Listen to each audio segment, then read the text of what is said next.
There are many methods that have been tried to shift ideas, thoughts, motives, and actions in the world. Some of these methods involve subtle, or not so subtle, use of various forms of propagandizing, proselytizing, sermonizing, or dominating others through use of covert or overt force, including brute physical force, vital force, economic force, or mental force.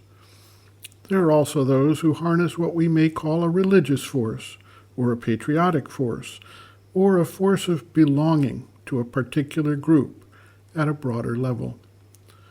All of these methods utilize external means to cajole, convince, or bully others into accepting a preferred way of thinking or acting. The individual who chooses a different path may be ostracized, bullied, harmed, tortured, denied opportunities, or eliminated.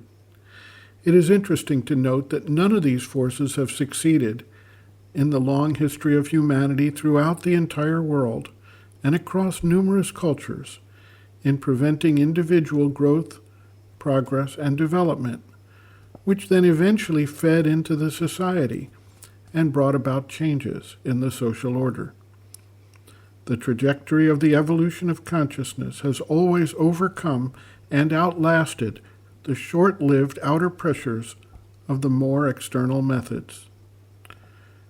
Many of those who have employed these external methods had good intentions and motivations to create a better society. But along the way, they chose a path of coercion, in one form or another, as a means toward the realization of their goals, adopting the sense that the end justifies the means. There are other, quieter and less visible ways to help others and the world we live in develop in ways that can benefit without oppression or violence. We can see thinkers, artists, writers, who have had a positive influence through millennia simply by the expression of their art, their music, their feelings, and their ideas, which captured the imagination and understanding of people by virtue of the value of those concepts.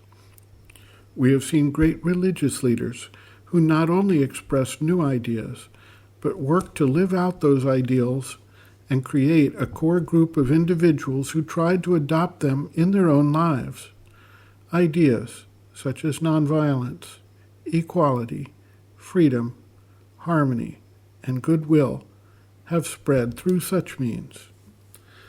In some cases, we see individuals whose ideas are not new, but who, in their own being, radiate the joy, the simplicity, the empathy and harmony that others speak about, and we are drawn to those individuals to simply bask in the radiance of their aura.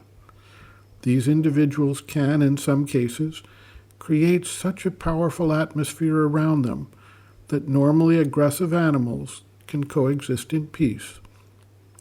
There are legends of ancient rishis who had lions or tigers in their forest retreat, who did not attack anyone or anything while in that place.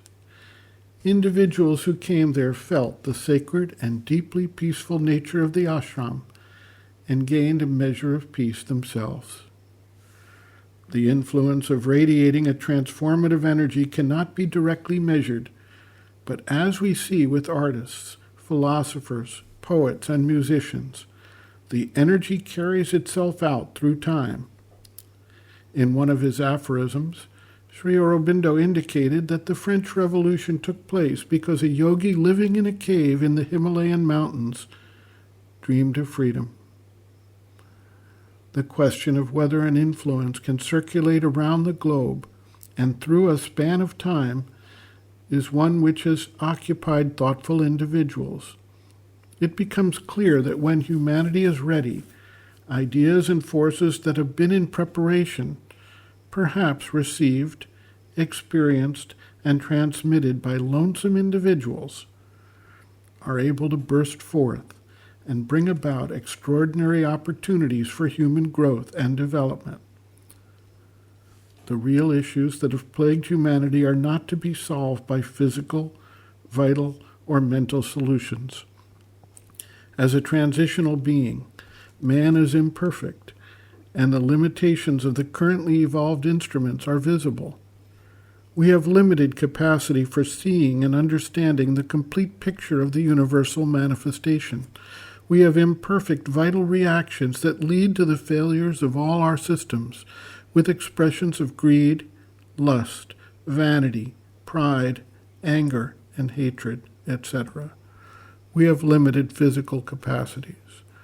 It is by the evolution of the next stage of the expression of consciousness that we can shift our standpoint away from these limitations and find the harmonizing factor that can unite them and resolve the weaknesses.